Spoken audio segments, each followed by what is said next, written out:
નમસ્કાર, આપ જોઈ રહ્યા છો ગુજરાતની number 1 news channel news 18 Gujarati. આપની સાથે પ્રથા સમાચારમાં સૌપ્રથમ વાત કરીએ તો લાલકૃષ્ણ અડવાણીને ભારત રત્નથી સન્માન કરવામાં આવશે। પીએમ મોદીએ ટ્વીટ કરી જાણકારી આપી। અડવાણીને ભારત रत्न सम्मानित कराशे। भारतना विकास में अडवाणी। लेकिन वो लोग जो लोग अभी तक जो कहते थे कि देश के संसाधनों पर केवल एक किसी संप्रदाय का अधिकार है और वो भी जो है वो केवल एक तुष्टीकरण का छल कर रहे थे, वो भी आज जो है हताश और निराश है। उनको भी ये बात महसूस हो रही है कि इन 10 सालों में जो उनका सियासी तुष्टीकरण का छल था वो समावेशी सशक्तिकरण के बल से नरेंद्र मोदी जी ने ध्वस्त किया है। जी सर, साथ ही को टॉपल करना चाह रही है, इसलिए उन्होंने अपने एमएलए को भी जो है हैदराबाद पहुंचा दिया। उनके साथ ही उनकी न्याय यात्रा भी वो यूपी में एंटर हो रही है। देखो, इन लोगों की स्थिति क्या है, अजीब दास्तां है ये, कहाँ शुरू कहाँ खत्म।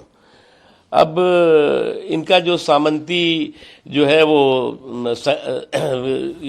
जो सपना था, वो सामंती सपनों का सुपड़ा।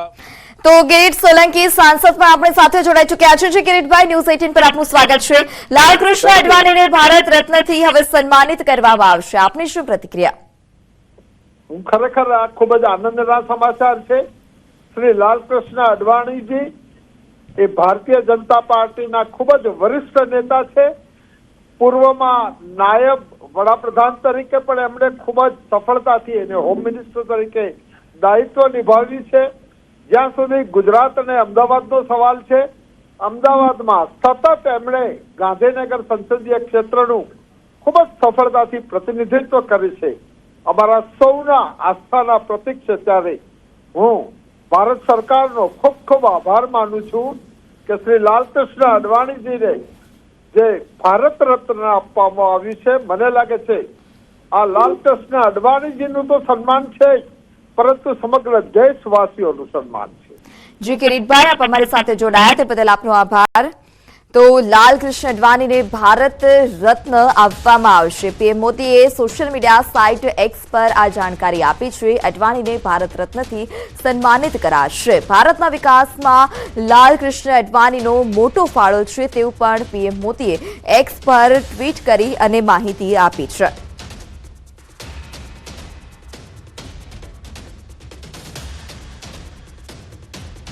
तो पीएम मोदीए एक्स पर आ जानकारी आपी है कि लालकृष्ण अडवाणीने भारत रत्न आपवामां आवशे। भारत रत्नथी तेओने सन्मानित करवामां आवशे। भारतना विकासमां तेओनो खूब मोटो फाळो छे, त्यारे हाल अत्यारे लोकोमां पण खुशी जोवा मळी रही छे। किरीट सोलंकी जेओ सांसद छे ते पण आपणी साथे जोडाया हता अने तेओए पण जणाव्युं के तेओ खूब खुश छे अने तेओ आ जे सन्मान तेमने मळवानुं छे ते पात्रता पण धरावी रह्या छे। तो भारतना विकासमां अडवाणीजीनो खूब मोटो फाळो छे तेवुं पण पीएम मोदीए जणाव्युं छे। लालकृष्ण अडवाणीने भारत रत्नथी सन्मानित करवामां आवशे। देवसी चौहान फोन लाइन थी जोड़ाई चुक्या है। जे देवसी, लालकृष्ण अडवाणीने भारत रत्नथी सन्मानित कराशे, आपनी शुं प्रतिक्रिया? अमरा सौना माटे आम प्रत्येक भारतीय जन माटे आते अत्यंत गौरव और सन्माननी लागणी छे, हर्षनी लागणी छे कि भारतना रत्न समान साच अर्थमां स्वतंत्रता पछी भारतने सिरमौर राष्ट्रवाद और सांस्कृतिक राष्ट्रवाद साथे जेने नेतृत्व कर्युं छे अने समाज जीवनमां एक नवुं मार्गदर्शन उभुं कर्युं छे, एवा हजारों लाखों करोड़ों कार्यकर्ताओना आदरणीय आदर्श एवा अडवाणी साहेबने ज्यारे भारत रत्न आपवामां आवे छे त्यारे प्रत्येक भारतीय जन खुशीनी हर्षनी लागणी अनुभवे छे। जी देवसी, तो लालकृष्ण अडवाणीजीनो जे भारतनो विकास छे तेमां पण खूब मोटो फाळो छे। पीएम मोदीए खुद ट्वीट करी आ माहिती आपी छे। जी, आप जाणो छो कि आदरणीय अडवाणीजी स्वतंत्र भारतना इतिहासमां सौथी पहेला एवा नेता छे के जेमणे आ देशमां सांस्कृतिक राष्ट्रवाद अने विकासवाद बंनेनी सम्मेलन करीने ज्यारे सत्तामां हता त्यारे भारतनी जे प्रकारे एमणे विकासनी एक कल्पना करेली अने आदरणीय अडवाणी साहेबनी अने अटलजीनी साथे रहीने जे रीते अटलजीनी साथे रहीने एमणे देश माटे देशना विकास माटे भविष्यनी नींव उभी करेली एना आधारो आजे देशना वडाप्रधान आदरणीय मोदी साहेब काम करी रह्या छे। ए अडवाणी साहेबना नेतृत्वना आधारे एमना मार्गदर्शनना आधारे हजारों लाखों कार्यकर्ता तैयार थया। एमांना एक आपड़ा यशस्वी वडाप्रधान आदरणीय मोदी साहेब छे के जेमणे आ विश्व स्तरे ભારતનું નામ રોશન કર્યું છે. વિકાસની વાત કરીએ તો સૌને સાથ સૌના વિકાસની રાજનીતિ કરી સમગ્ર વિશ્વમાં એક નવી પરફોર્મન્સ ઓફ પોલિટિક્સની રાજનીતિનો એમણે અત્યંત ઉદાહરણ પૂરું પાડ્યું. એના પાયામાં અડવાણી સાહેબ છે. આપના કોઈ એવા યાદગાર પળ અથવા તો આપ કોઈ લાલકૃષ્ણ અડવાણીજીની જે રાજકીય સફર રહી છે તેમના વિશે આપ કંઈ જણાવી શકો જે આપના માટે ખૂબ યાદગાર પળ રહી હોય? જી, 2009માં હું આદરણીય અડવાણી સાહેબની સાથે જ્યારે ગાંધીનગર લોકસભાથી હતા અને દેશમાં વડાપ્રધાન પદ તરીકે એમનું નામ જાહેર થયેલું અને અમે જ્યારે એમના નેતૃત્વમાં ચૂંટણી લડતા હતા ત્યારે ચૂંટણી પ્રચાર દરમિયાન આદરણીય અડવાણીજીને મળવાનું થયેલું અને જે માર્ગદર્શન હતું એ માર્ગદર્શનના આધારે આજે પણ અમે કામ કરી રહ્યા છીએ. આદરણીય અડવાણીજીને 2014 થી 2019માં લોકસભામાં પણ અમે સાક્ષી બન્યા છીએ અને હું ત્યાં સુધી કહું કે 14 થી 19ની લોકસભામાં અમારા જેવા યુવાન સાંસદો કદાચ ક્યારેક હાઉસની બહાર નીકળી પણ જતા હશે, પણ આદરણીય અડવાણીજી જે હાઉસ શરૂ થાય તે અંત સુધીમાં અને ટટ્ટાર કમરે બેસીને સમગ્ર ડિબેટને સાંભળવી અને જે રીતે એ અમને માર્ગદર્શન કરતા, જે રીતે ડિબેટ સાંભળ્યા પછી પણ અમે જોતા કે બહુ ઓછા એવા દિવસો છે કે જ્યારે અડવાણી સાહેબે કોઈ કોમેન્ટ પણ કરી હોય, એટલે અડવાણી સાહેબની હાજરી જ અમને બધાને ઉર્જા આપતી હતી. જીદેવસિંહજી, તો આપનો કેવો અનુભવ રહ્યો તો તેમની સાથે કામ કરીને? એમના માર્ગદર્શન હેઠળ આપણે ઘણી ચૂંટણીઓ લડી છે. જે એમના માર્ગદર્શન હેઠળ જે કામ કરવાની તક મળી, હું ખૂબ ભાગ્યશાળી મારી જાતને સમજુ છું કે આવા સર્વોચ્ચ નેતા જેને આજે ભારતની જનતા, ભારતની સરકાર અને દેશના મોદી સાહેબના નેતૃત્વમાં ભારત રત્ન મળ્યું છે, અમારા સૌના માટે ગૌરવની વાત છે. જી દેવસિંહભાઈ, ઘણા અનુભવો આપના રહ્યા છે લાલકૃષ્ણ અડવાણીજી સાથેના, અને હવે જ્યારે તેમને અવોર્ડથી જ્યારે સન્માનિત કરવામાં આવ્યા છે ને એ પણ બીજેપીના વરિષ્ઠ નેતા, તો એક સંદેશ કયો જશે ભારત દેશમાં? કારણ કે સર્વોચ્ચ નાગરિક સન્માન ભારત રત્નથી સન્માનિત તેમને કરવામાં આવી રહ્યા છે ત્યારે આપણે જાણીએ છીએ કે ભારત રત્ન એવોર્ડ એ સર્વોચ્ચ સન્માન છે. આ દેશમાં હમણાં જ કર્પૂરી ઠાકોર જેવા સામાજિક ન્યાય માટે સંઘર્ષ કરેલા નેતા, બિહારના પૂર્વ મુખ્યમંત્રી અને એક રીતે સામાજિક નેતા કર્પૂરી ઠાકોરનું સન્માન થયું અને એવી જ રીતે આ દેશમાં સાંસ્કૃતિક રાષ્ટ્રવાદ, આ દેશની મૂળ ધરોહરને સાથે રાખીને અને આદરણીય અડવાણી સાહેબે પંડિત દીનદયાલજી અને શ્યામાપ્રસાદ મુખર્જીના પગલે ચાલીને આપણે જાણીએ છીએ કે જ્યારે કાશ્મીરનો પ્રશ્ન હોય કે રામ મંદિરનો પ્રશ્ન હોય, આદરણીય અડવાણીજીએ નેતૃત્વ કર્યું છે. સમગ્ર દેશમાં એક સામાજિક આંદોલન ઊભું કર્યું અને એના જ કારણે પાર્ટીનો જનાધાર પણ વધ્યો છે. એવા નેતાનું આ સન્માન થતું હોય અને જ્યારે એ આઈડિયોલોજીના સત્તામાં છેલ્લા 10 વર્ષના કારણે વિશ્વમાં ભારતનું સન્માન વધ્યું હોય, એવા મહાન નેતાનું આ ભારત સન્માન થાય ત્યારે પ્રત્યેક ભારતીય. દેવસિંહભાઈ, ગુજરાતે પણ તો ગર્વ લેવાની બાબત છે ને, કારણ કે અડવાણીજી અહીંથી ચૂંટણી પણ લડ્યા છે, રથયાત્રાઓ પણ કાઢેલી છે, યાત્રા કાઢેલી છે. આંદોલનોની વાત હોય તો ગુજરાત સાથેનો એમનો ઘરોબો એક નજીકનો ઘરોબો રહ્યો છે, ગુજરાતની જનતા સાથે પણ રહ્યો છે. ગાંધીનગર લોકસભાથી એ સતત જીતતા આવ્યા છે. ગાંધીનગર લોકસભા એટલે એમનું હોમ ગ્રાઉન્ડ અને આદરણીય અડવાણીજીએ ગુજરાતની સાથે રહીને, ગુજરાતની જનતાની સાથે રહીને જ્યારે દેશમાં માત્ર આંદોલન કે એ રીતે કે રાજકીય વાત નહીં, ગુજરાતની જનતાને જ્યારે જરૂર પડી આદરણીય અડવાણીજી ગુજરાતની જનતાની પડખે ઉભા રહ્યા. જી દેવસિંહભાઈ, આપનો આભાર અમારી સાથે જોડાવા બદલ. તો નીતિનભાઈ પણ આપની સાથે જોડાઈ ગયા છે. નીતિનભાઈ, ન્યૂઝ 18 ગુજરાતીમાં આપનું સ્વાગત છે. સૌથી અગત્યના, સૌથી મોટા આજના જે સમાચાર છે કે ભારત રત્ન એવોર્ડથી સન્માનિત કરવામાં આવશે બીજેપીના વરિષ્ઠ નેતા લાલકૃષ્ણ અડવાણીજીને. ચોક્કસ કરોડો ભારતવાસીઓ માટે અને અમારા ભારતીય જનતા પક્ષના કરોડો કાર્યકરો માટે ખૂબ જ આનંદનો નિર્ણય માનનીય વડાપ્રધાન શ્રી નરેન્દ્રભાઈ મોદીજી દ્વારા કરવામાં આવ્યો છે અને આખા દેશને જે આનંદના સમાચાર માનનીય નરેન્દ્રભાઈએ આપ્યા છે એ પ્રમાણે દેશના વરિષ્ઠ નેતા, દેશના ભારત માતાના એક સક્રિય અને ખૂબ મજબૂત સંગઠન કરનાર સેવક એવા લાલકૃષ્ણ અડવાણીજીને મોદી સાહેબની સરકારે આજે ભારત રત્ન એવોર્ડ આપી અને સન્માનિત કર્યા છે. એનાથી આખા દેશમાં બધાને ખૂબ ખૂબ આનંદ થયો છે અને સૌથી વધુ આ સન્માન માટે અડવાણીજી અધિકાર ધરાવતા હતા અને એ અધિકાર એમનો માન્ય વડાપ્રધાનશ્રીએ આજે આપી અને એમનું સન્માન કર્યું છે એ અમારા સૌના માટે આનંદની વાત છે. જી નીતિનભાઈ, આપના એવા અનુભવો અડવાણીજી સાથેના, કારણ કે ચૂંટણી પણ ગાંધીનગરથી લડી ચૂક્યા છે, ત્યારે નજીકથી આપ પણ એમની સાથે રહ્યા છો, તો એ કયા અનુભવો છે જે આપ અહીંયા શેર કરવા ઈચ્છશો એમની સાથેના? અનેક અનુભવો છે. હું તો સરકારમાં વર્ષોથી 1995 થી ભારતીય જનતા પક્ષની સરકાર બની ત્યારથી પક્ષના કામગીરી સાથે જોડાયેલો, સંગઠન સાથે જોડાયેલો, અને હું અત્યારે કહીશ કે વાજપેયીજીની જ્યારે વડાપ્રધાન હતા ત્યારે એમણે દેશના આંતરમાળખાકીય રસ્તાઓની સુવિધા વધારવા માટે જે યોજનાઓ જાહેર કરેલી, એ યોજનાઓ પૈકીની એક યોજના ગામડાઓને રસ્તાઓથી જોડવાની એ યોજના વાજપેયીજીના સમયમાં શરૂ થઈ. એની એ વખતે હું ગુજરાતનો માર્ગ મકાન મંત્રી હતો અને મને યાદ છે કે એ યોજનાનું લોન્ચિંગ માનનીય અડવાણીજીની ઉપસ્થિતિમાં અમે અમદાવાદના ટાઉન હોલમાં કાર્યક્રમ કર્યું હતું. અને એ પછી અત્યારે આખા દેશની અંદર કોઈ પણ ગામડું પાકા ડામર રસ્તાથી વંચિત ના રહે અને બધા જ ગામડાઓને પાકા ડામર રસ્તાની સુવિધા પ્રાપ્ત થાય, એ કામ જે વાજપેયીજી સરકારે મંજૂર કરેલું એને અડવાણીજીએ ગુજરાતમાં લોન્ચ કર્યું હતું. એ વખતે પણ અમે સાથે હતા. એ સિવાય કેન્દ્ર સરકારની અનેક મિટિંગોમાં અમારા પક્ષની, ભાજપની અનેક અગત્યની મહત્વની બેઠકોમાં અમે હંમેશા સાથે રહ્યા છીએ. રાજકીય કામગીરીમાં પણ જ્યારે જ્યારે ચૂંટણી હોય ત્યારે દરેક ચૂંટણીમાં અમે બધા સાથે રહી પ્રચાર કરતા હતા. અને અડવાણીજી અમારા એ પ્રખર વિદ્વાન વક્તા તરીકે હંમેશા આદર પાત્ર રીતે નાગરિકો સમક્ષ જઈ અને ભાજપને વિજય બનાવવા માટે એમણે ખૂબ મહેનત કરેલી છે અને એ પરિણામ અત્યારે અમને બધાને પ્રાપ્ત થઈ છે.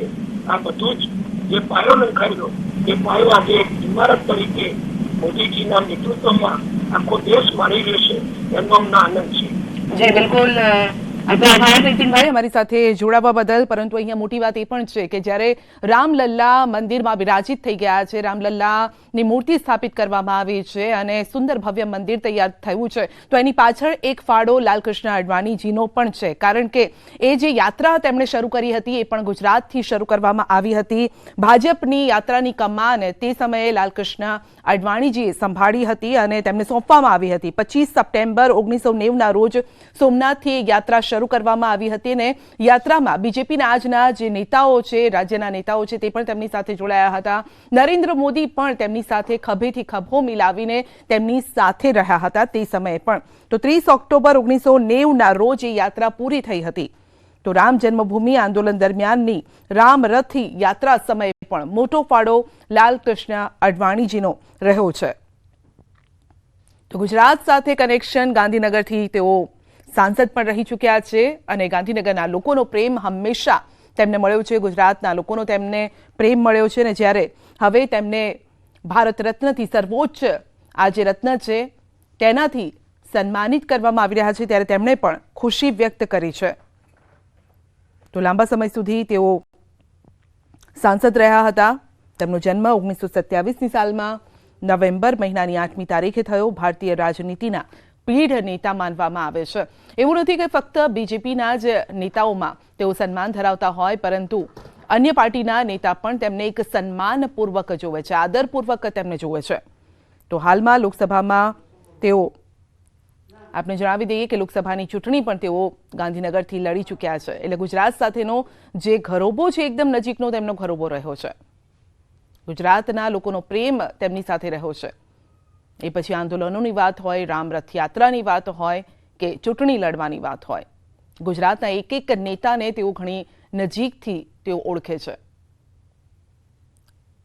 અને જોગાનો જોગ આપ જોઈ પણ શકો છો કે જ્યારે રામ મંદિરનું નિર્માણ થયું, ભવ્ય મંદિર તૈયાર થયું, રામલલ્લા બિરાજમાન થયા અને ત્યારબાદ તેમને આ સર્વોચ્ચ રત્નથી, એવોર્ડથી તેમને સન્માનિત કરવામાં આવશે. તો 2002થી 2004 સુધી ભારતના નાયબ પ્રધાનમંત્રી પણ રહ્યા, રક્ષામંત્રી, વિદેશ મંત્રી, ગૃહમંત્રી પણ તેઓ રહ્યા છે. પ્રશાંતભાઈ ગઢવી આપણી સાથે જોડાઈ ગયા છે, રાજકીય વિશેષજ્ઞ. પ્રશાંતભાઈ, આજના સૌથી આ મોટા સમાચાર છે કે લાલકૃષ્ણ અડવાણીજીને સર્વોચ્ચ એવોર્ડથી સન્માનિત કરવામાં આવશે. ગુજરાત સાથેનું કનેક્શન એ આપની પાસેથી જાણવા ઈચ્છી રહ્યા છે.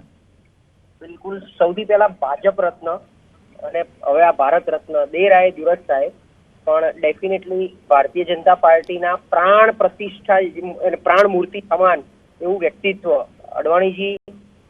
આમ તો ગુજરાત માટે પણ એમણે ઘણું બધું કર્યું છે. જ્યારે એ સંસદમાં પ્રતિનિધિત્વ કર્યું છે એમણે હંમેશા ગુજરાતમાંથી કર્યું છે. ગાંધીનગર લોકસભા સીટ ઉપરથી એક હર વખતે લડ્યા છે અને આખા દેશમાં હાઈએસ્ટ લીડ એમને મળી છે. એ એમના તરફની લોકોનો ઝુકાવ, એમના તરફનો લોકોનો પ્રેમ એ કહી આપે છે. કારણ કે વ્યક્તિત્વ એવું હતું. આજે સોમનાથ યાત્રા હર હંમેશા આપણે યાદ કરતા હોઈએ છીએ કે ભારતીય જનતા પાર્ટીએ રામ મંદિરનું બીજું જે ઝડપ્યું એનો સૌથી પહેલો પાયો અડવાણીજીએ નાખ્યો. અને ગુજરાતના એક પ્રતિનિધિ તરીકે, સંસદ સભ્ય તરીકે ગાંધીનગર માં સીમિત નહીં રહી અને એમણે ઘણું બધું ગુજરાતને પણ આપ્યું. એમની ગ્રાન્ટમાંથી, એમના પ્રતિનિધિત્વ તરીકે આજે શરૂઆતમાં કહેવાય કે સરકાર નહોતી તો વિરોધ પક્ષમાં રહીને પણ ગુજરાત માટે એમણે ઘણું કામ કર્યું. અને ભારતીય જનતા પાર્ટીના તો પ્રેરણા મૂર્તિ હતા વાજપેયીજી, અડવાણીજી. આ પહેલી હરોળના એવા 3-4 નેતામાંના એક નેતા કે જેમણે ભાજપને અત્યારે આ લેવલે જો પહોંચાડ્યું હોય તો એના ભીષ્મ પિતામાં અડવાણીજી. જી. પરંતુ પ્રશાંતભાઈ, જોગાનું જોગ જુઓ ને કે રામલલ્લા મંદિરમાં બિરાજિત થયા, જે રામલલ્લા માટે લાલકૃષ્ણ અડવાણીજીએ યાત્રા કરી હતી અને એ પણ ગુજરાતથી તેમણે આ રામરથ યાત્રા પણ કાઢી હતી. અને એ જ લાલકૃષ્ણ અડવાણીજી જ્યારે રામલલ્લા બિરાજિત થયા છે ત્યારબાદ તેમને પણ આ સર્વોચ્ચ એવોર્ડથી, સન્માનથી સન્માનિત કરવામાં આવી રહ્યા છે. એટલે આ પણ એક જોગાનું જોગ છે. એટલે જોગાનું જોગ કરતા એવું માની લો કે એક એની પ્રસૂતિ સ્વરૂપે એમને ભારત રત્ન એવોર્ડ, રામજીના આશીર્વાદ મળ્યા એમને. રામ માટે એમણે જે મહેનત કરી હતી અને જે એક એમનું સ્વપ્ન હતું, અહીંયા રામલલ્લા બિરાજમાન થયા અને ભાજપ તરફથી, એટલે સરકાર તરફથી એમને આ એવોર્ડ જયારે એનાયત કરવામાં આવી રહ્યો છે, એટલે આ એનું જ એક કહી શકાય પરિણામ સ્વરૂપ છે. કદાચ આ મહેનતની પાછળ લોકોને જે ફળ મળવું જોઈએ એ ફળ સ્વરૂપે સર્વોચ્ચ એવોર્ડથી બિરુદ કરવામાં આવ્યા છે. જી, એક સમય એવી પણ ચર્ચાઓ ચાલતી હતી પ્રશાંતભાઈ, આનાથી થોડી હટકે વાત છે કે ભાઈ પીઢ નેતાઓ હોય છે તેમને યાદ કરવામાં નથી આવતા, તેમને ભૂલી જવામાં આવે છે. વિપક્ષોએ પણ આ પ્રકારના આરોપ લગાવ્યા હતા. પરંતુ આ જ્યારે આ સૌથી મોટી વાત હવે આજે જ્યારે સામે આવી રહી છે, એનાથી એક સંદેશ પણ જશે. બિલકુલ. હવેનો સમય પહેલાનો સમય હતો જે આપણે લોકો સાંભળીએ છીએ, પરિવારવાદથી વાતો કરતા હોય છે અને પરિવારવાદને એક ચોક્કસ એવોર્ડ જતા હોય છે. પણ જેવી જેની મેરિટ, જેવી જેની શક્તિ, એવું જેનું કાર્ય, એ પ્રમાણે એ લેબલથી એને સન્માનવા જોઈએ. એટલે અત્યાર સુધી બરાબર છે, ક્યાંક હાંસિયામાં ધકેલ્યા, ક્યાંક અડવાણીજી ભૂલાઈ ગયા છે. રામ મંદિર માટે મુખ્ય સૂત્રધાર અડવાણીજી હતા પણ ક્યાંય એમને યાદ કરવામાં નથી આવ્યા. આવી બધી વાતો સાંભળી. પણ અત્યારની સરકારનું કામ કેવું છે કે દરેકનું એકદમ માઇનોરિટી, જેને કહેવાય એકદમ માઇક્રોફાઇન ગ્લાસ લઈને બેઠા હોય છે કે જેવું જેને યોગદાન આપ્યું છે એવું એને પ્રદાન આપવું. એ રીતે બહુ જ એક ડિઝાયર વ્યક્તિને આ એવોર્ડ આપ્યો છે. જી, પણ જુઓ ને કે અડવાણીજીનો જન્મ થયો કરાચીમાં અને રત્ન મળી રહ્યો છે ભારતમાં. હવે એ પોતે મનથી ભારતીય હતા, તનથી પણ ભારતીય હતા. અને એમણે કરાચીથી અહીંયા જયારે એમનું જૂનું ફેમિલી પણ જયારે કરાચીથી અહીંયા આવ્યું ત્યારે એમણે ભારતને સ્વીકાર્યું હતું. આજે પાર્ટીશન વખતે પોતે એમની ઘણી વાતો, એમની એક બુકમાં પણ મેં સાંભળેલું છે કે અમે સદાય ભારતીય રહેવા માંગતા હતા, એટલા માટે અમે કરાચી ત્યાગીને અહીંયા આવ્યા છીએ. અને એ પછી એમને સ્વીકાર્યું. એટલે તન મનથી અને એમના લોહીમાં ભારત હતું અને ભારત માટેની ઘણી બધી ભૂમિકા બાંધવામાં એમણે ખૂબ જ યોગદાન આપેલું છે. જી. રામલલ્લા જ્યારે મંદિર પ્રાણ પ્રતિષ્ઠા થતી હતી ત્યારે જ્યારે એઓ ત્યાં નહોતા પહોંચવાના, તો ત્યારે પણ ઘણા બધા લોકોએ સવાલો ઉભા કર્યા હતા. પરંતુ એ સવાલો જે ઉભા કરનારા લોકો છે તેમના મોં બંધ થઈ જશે આજે. નહીં, બિલકુલ. આમાં કેવું છે, હવે વ્યક્તિની ઉંમર પણ કામ કરતી હોય છે અને ઉંમર બધી જગ્યાએ પહોંચી વળવું જરૂરી નથી હોતું. એ ભારતીય જનતા પાર્ટીના સૌથી પ્રથમ કાર્યકર, જેમ આપણે મેયરને પ્રથમ નાગરિક કહેવામાં આવે છે, એમ ભાજપના હાલના પ્રથમ કાર્યકર LK અડવાણીજી છે. એટલે એ નથી આયા એની પાછળ એવા કે એમની નારાજગી કે એવું કઈ નહોતું અને એવું કઈ નથી આપણે માની શકીએ છીએ. અને જે રીતે એવોર્ડ આપ્યો, એટલે આ તો કેવું છે, હવે ક્યાંક ને ક્યાંક પોલિટિકલી તો લોકોને બંને બાજુ બોલવાનું જ હોય છે. અમે પોતે પણ તટસ્થતાથી જયારે આમ ઓબ્ઝર્વ કરતા હોય છે તો આ એવોર્ડથી સન્માનિત થયા એ બહુ મોટી વાત છે. એટલે એ જે સાચું અને સારું છે એને સાચું કહેવામાં કોઈ વાંધો નથી. જી પ્રશાંતભાઈ, આપનો આભાર અમારી સાથે જોડાવા બદલ. Thank you. તો ગુજરાતના પૂર્વ સાંસદ લાલકૃષ્ણ અડવાણીજીને સર્વોચ્ચ એવોર્ડથી સન્માનિત કરવામાં આવશે. લાલકૃષ્ણ અડવાણીને ભારત રત્ન સન્માન પીએમ નરેન્દ્ર મોદીએ પણ ટ્વીટ કરીને કહ્યું છે કે ખુશી વ્યક્ત કરી રહ્યો છું. જે તેમનું યોગદાન રહ્યું છે એ યોગદાનને દેશ ક્યારે નહીં ભૂલી શકે અને આ યોગદાન જે છે તેને પરત કરવાનો જાણે કે આ સમય હોય તેવું કહેતા હોય તેમ પણ લાગી રહ્યું છે. તો ગુજરાત સાથે પણ તેમનું કનેક્શન, ગાંધીનગરથી સાંસદ રહ્યા છે. આ સાથે જ અડવાણીજીનો જન્મ કરાંચીમાં થયો હતો. 8 નવેમ્બર 1927ના રોજ કરાંચીમાં તેમનો જન્મ થયો અને એવોર્ડ ભારતમાં મળી રહ્યો છે કારણ કે તેઓ તન મનથી ભારતીય જ રહ્યા છે. ભારત માટે યોગદાન આપ્યું છે, પાર્ટી માટે તેમણે યોગદાન આપ્યું છે અને ભાજપના જે આ પીઢ નેતા છે તેને સર્વોચ્ચ એવોર્ડ જ્યારે આપવામાં આવી રહ્યો છે ત્યારે દેશમાં એક સંદેશ પણ જઈ રહ્યો છે કે બીજેપી તરફથી એક સંદેશ જઈ રહ્યો છે કે બીજેપી કોઈ પણ નેતાને ભૂલતી નથી, તેમના યોગદાનને ભૂલતી નથી. અને જ્યારે નરેન્દ્ર મોદી પણ ઘણી વખત કહી ચૂક્યા છે કે હું હંમેશા જે મોટેરાઓ છે તેમનું માર્ગદર્શન લેતો આવ્યો છું, તેમનાથી શીખતો આવ્યો છું અને એ જે શિખામણ છે, એ જે શીખ છે તે તેમના જીવનમાં તેમણે ઉતારી છે અને તેનાથી જ તેઓ આટલા આગળ વધી ચૂક્યા છે. તો જે પણ તેમના ગાઈડ રહ્યા છે તેમનો આભાર માનવાનું પીએમ ક્યારેય પણ ચૂકતા નથી અને આજે પણ તેમણે ટ્વીટ કરીને ખુશી વ્યક્ત કરી છે.